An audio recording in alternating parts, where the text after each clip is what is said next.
Assalamualaikum warahmatullahi wabarakatuh. Pada video ini, saya akan membahas bagaimana gangguan pada metabolisme tembaga dapat menyebabkan penyakit Wilson.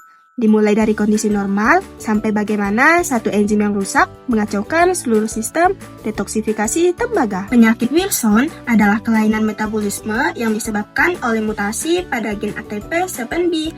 Enzim ATP7B berperan penting mengatur pembuangan tembaga melalui empedu. Ketika fungsinya terganggu, tembaga tidak bisa dikeluarkan dan akhirnya menumpuk di hati, darah, otak, serta mata. Sebelum memahami apa yang salah, kita harus melihat bagaimana metabolisme tembaga bekerja secara normal. Tembaga masuk melalui darah, diambil oleh sel hati, diproses di dalam organel, lalu dibuang melalui empedu. Dalam kondisi normal, tembaga yang dibawa albumin masuk ke sel hati melalui transporter CTR1. Proses ini terkontrol sehingga tembaga tidak pernah berada dalam bentuk bebas. Setelah berada di dalam sel, tembaga langsung diikat oleh protein pengantar ATOX1.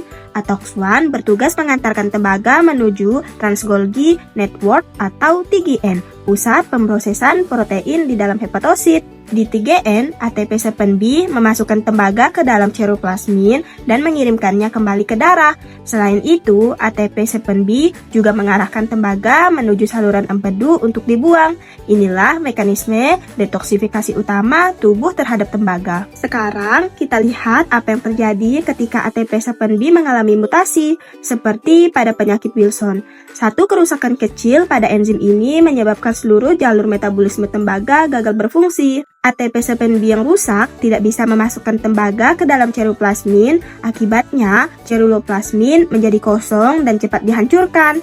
Ini menjelaskan kenapa pasien Wilson memiliki kadar ceruloplasmin yang rendah. Selain gagal memuat tembaga ke dalam ceruloplasmin, ATP7B yang rusak membuat tembaga tidak bisa dikeluarkan ke empedu. Jalur pembuangan satu-satunya tertutup. Disinilah awal penumpukan terjadi. Karena tidak ada jalan keluar, tembaga menumpuk di dalam hepatosit. Ion tembaga bebas sangat reaktif dan memicu stres oksidatif, merusak membran sel, mitokondria, dan akhirnya menyebabkan kematian sel hati. Ketika sel hati rusak, tembaga dilepaskan kembali ke darah dan mengendap di jaringan lain. Endapan di mata membentuk cincin Kaiser-Fleischer, sementara penumpukan di otak menimbulkan gangguan neurologis. Pada kondisi normal, tembaga dalam darah yang berikatan dengan albumin masuk ke dalam hepatosit. Tembaga kemudian diproses dengan bantuan ATP7B yang berfungsi normal. Sebagian tembaga digunakan untuk pembentukan ceruloplasmin dan kelebihan tembaga diekskresikan melalui empedu. Dengan mekanisme ini, kadar tembaga tetap seimbang dan homeostatis tembaga terjaga. Pada penyakit Wilson, tembaga tetap masuk ke dalam hepatosit, namun ATP7B mengalami kerusakan. Akibatnya, tembaga tidak dapat diekskresikan melalui empedu dan tidak dapat digunakan untuk pembentukan ceruloplasmin.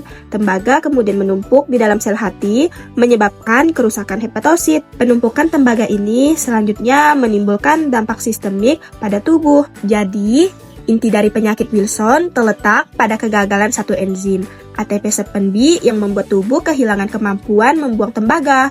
Jalur normal dan jalur rusak ini menunjukkan bagaimana satu perubahan kecil pada mekanisme sel dapat menghasilkan dampak sistemik besar. Memahami jalurnya membantu kita memahami gejala, pilihan terapi, dan mengapa penyakit ini perlu penanganan seumur hidup. Karena inti masalah penyakit Wilson adalah penumpukan tembaga, maka terapi difokuskan untuk menurunkan kadar tembaga dan mencegah akumulasinya kembali di dalam tubuh. Salah satu terapi utama adalah obat kelasi. Obat ini mengikat tembaga bebas dan membuangnya lewat urin.